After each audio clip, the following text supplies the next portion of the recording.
Hey folks, welcome back to the Toronto Marlies Insider. Today we have something a little bit different for you. We're going to look at the 2023 Calder Cup Playoff bracket. Starting with Charlotte and Lehigh Valley.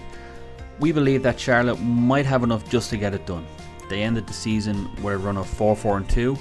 Although the Phantoms did end the season with a 6-4, we do believe that the Checkers will have that little bit too much in this best of 3 series. The next game sees Springfield play Hartford.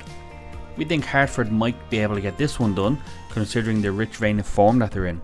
They ended the regular season with an 8-2 record, although Springfield did end with a 6-3-1, which isn't too shabby, but we do believe that the Wolfpack will be moving on to the next round.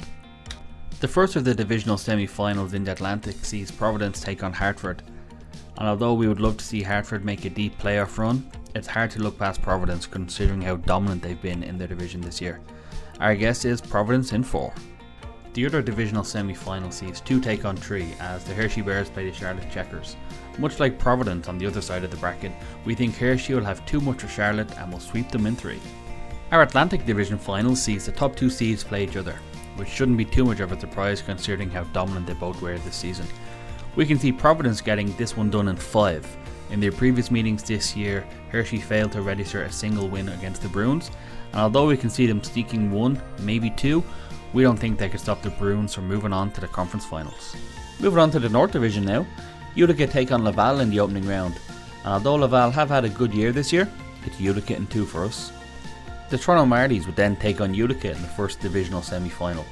And although this Marlies team is definitely not the team from earlier in the season that was setting records and picking up points from everywhere, we can still see them having enough to beat Utica in 5.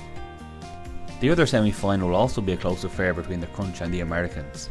They both ended the regular season on 81 points, and we can see this one going down to the wire, but Syracuse, the second highest scoring team in the division, should take it in 5. In the Atlantic Division final, we see it as a Marlies Crunch matchup, and depending on how well the Marlies play against Utica, we could see this one going either way.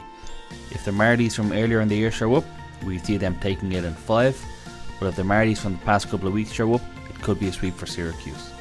But, considering this is a Marlies channel, we're going to give them the edge and say they get it done in 5. In the Eastern Conference Finals, we see the Marlies taking on the Bruins. The Bruins do appear to be well primed for a deep playoff run and may have too much for the Marlies. But if the Marlies show up and perform how we know they can, they could definitely make it interesting and maybe even return to the Calder Cup Finals. However, and as much as it pains us to say it, we have the Providence Bruins beating the Toronto Marlies in 4. That wraps up our look at the Eastern Division. Stay tuned to take a look at what we think will happen in the West.